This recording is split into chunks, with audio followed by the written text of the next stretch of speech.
ক্রেতাদের। এদিকে সরবরাহের ঘাটতি আর হিমাগারের অভাবে ধামরাইয়ের লেবু চাষিরা এখন লোকসানের মুখে। ধামরাই থেকে শরীফুজ্জামান ফাহিমের প্রতিবেদন।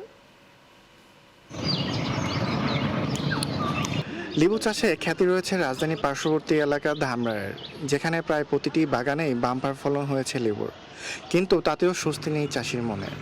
রমজানে রাজধানীর লেবুর দাম নিয়ে রীতিমতো হইচই পড়ে গেলেও ধামরাই চাষিরা পাচ্ছেন না ন্যায্য দাম। বাজারে সরবরাহ ঘাটতি অজুহাতে যেখানে সেঞ্চুরি ছাড়াই লেবুর হালি, সেখানে চাষি 20 মণ লেবু আকার বেঁধে বিক্রি করছেন মাত্র 30 থেকে 50 হাজার টাকায়। অর্থাৎ কৃষক পর্যায়ে প্রতি কেজি লেবুর দাম পড়েছে 70 থেকে 80 টাকা। আড়তদারদের দাবি, বাজারে কৃত্রিম সংকট তৈরি করে দাম বাড়াতে অনেক চাষি ইচ্ছে করে লেবু তুলছেন না। আর কৃষকদের দাবি, মধ্যস্থভোগীদের কারসাজিতে বঞ্চিত তারা।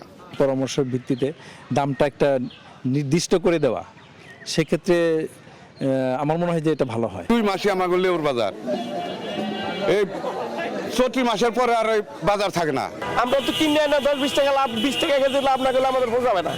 লেবু নিয়ে কারসাজি বন্ধে সংরক্ষণের ব্যবস্থা করা হবে বলে জানালেন এই কৃষি কর্মকর্তা। রমজানের এই সময় মূলত বাগানে এখন ফুল অবস্থায় আছে লেবু গাছগুলো, এখনো লেবু হারভেস্ট হয়নি। এখন যে লেবুটা আমরা বাজারে পাচ্ছি সেটা হচ্ছে অফ সিজনের অল্প কিছু থাকার যে লেবু, সেইগুলো আমরা আশা করছি যে লেবু সারা বছর যেন সহজেই সরবরাহ করা যায় বাজারে, সেজন্য স্টোরেজ সুবিধাগুলো ব্যবস্থা করা, সেই প্রস্তাবনা আমরা পাঠাচ্ছি। রাজধানী সহ আশেপাশে বাজারগুলোতে ধামরাই থেকে আসা লেবু চাহিদা ব্যাপক হারে। সেখানে থেকে 30 থেকে 40 কিলোমিটার পথ পাড়ি দিতেই লেবুর দাম বেড়ে যাচ্ছে 4 থেকে 5 গুণ। বিষয়টি তদারকি করে বাজার স্থিতিশীল করার দাবি সব মহলে।